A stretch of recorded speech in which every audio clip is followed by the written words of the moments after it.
Hi, I'm Ven. Welcome to my book corner. Today we're taking a look at Vampire Weekend by Mike Chen. This came out at the back end of January of this year, and as always we're going to look at the story, the world building, the characters before moving on to my final thoughts. So let's just fly straight into this.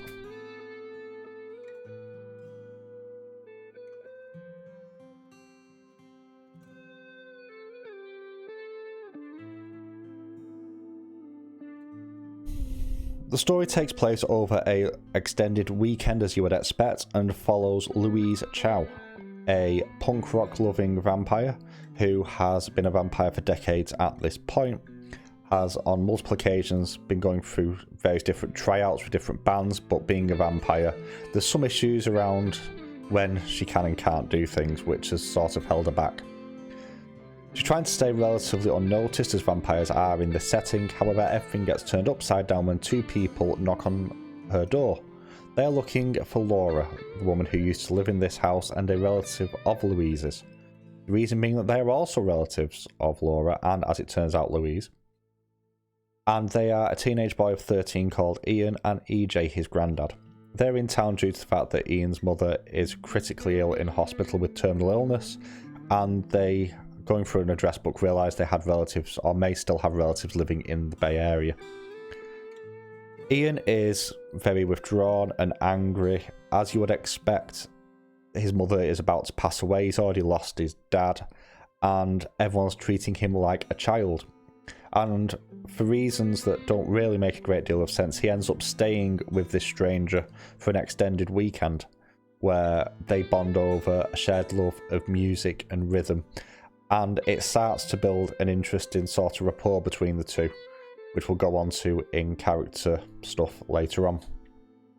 While all that is going on, you also have the vampire community, who are up to something to try and make life better for vampires everywhere. And Louise has been kind of avoiding this, but she ends up getting sucked into their plans, which end with an interesting set piece at the end and a change of the status quo. Also during this, Ian figures out that Louise is in fact a vampire, and that vampirism may hold the key to saving his mum's life. It's an interesting setup for a story. The focus on music and connections is welcome as well, so it's solidly done here.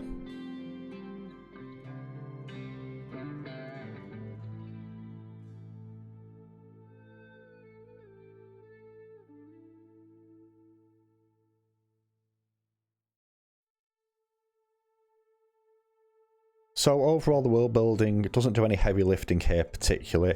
It is set during the COVID years, so the pandemic is ongoing, and that does play into certain aspects to do with some of the interactions in the book. For example, quite early on in the first chapter, Louise has an allergic reaction to garlic, as you'd expect.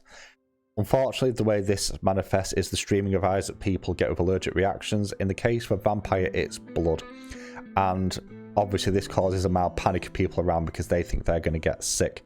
Vampires are not commonly acknowledged as a real thing. They're believed to be a myth. And a lot of the book spends time sort of dismissing some of those beliefs about vampires as myths. Quite a few of the chapters begin with a vampire myth number and then explains why it's absolute nonsense afterwards, or so it would appear at least. This world building around the vampires is the strongest point. It doesn't really do a huge amount past that in terms of world building. There's some interesting work around the vampire community in terms of a very highly invasive app that Eric has invented, who is kind of the local leader of the vampire community, and how that tracks everyone and how he's trying to make the world a better place for the vampires and make it safer for them, and also keep them from being noticed by people. There are a set of rules that are established. Obvious ones like don't murder humans and don't eat humans are on that list. But the world building overall, whilst it's fine, it doesn't really do a huge amount of heavy lifting, but then again, it doesn't really need to.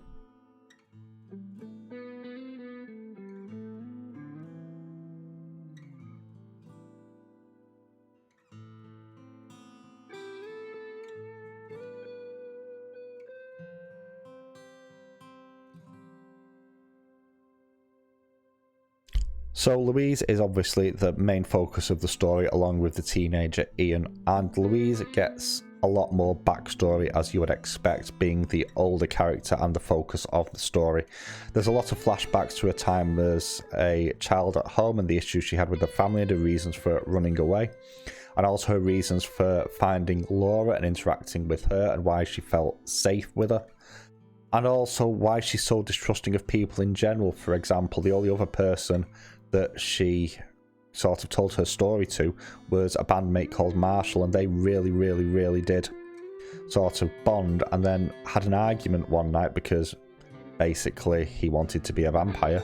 She didn't know how to do that, and he died that evening, and for many years she blamed the vampire community, and because of that she's become very insular and at best surviving. You wouldn't like to call it living what she's doing.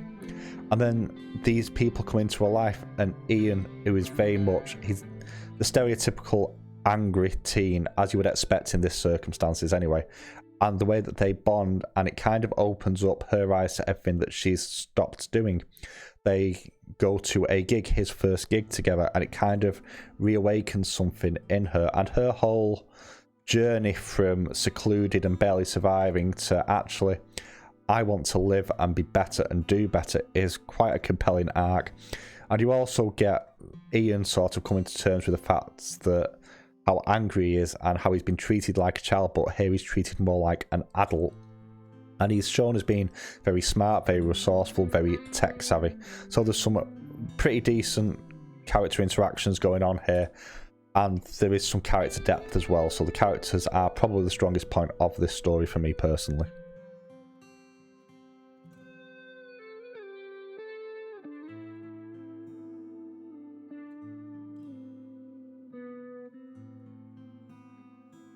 So my final thoughts, and I have to say the concept of this was really interesting to me, and unfortunately ended up being more interesting than I found the actual book.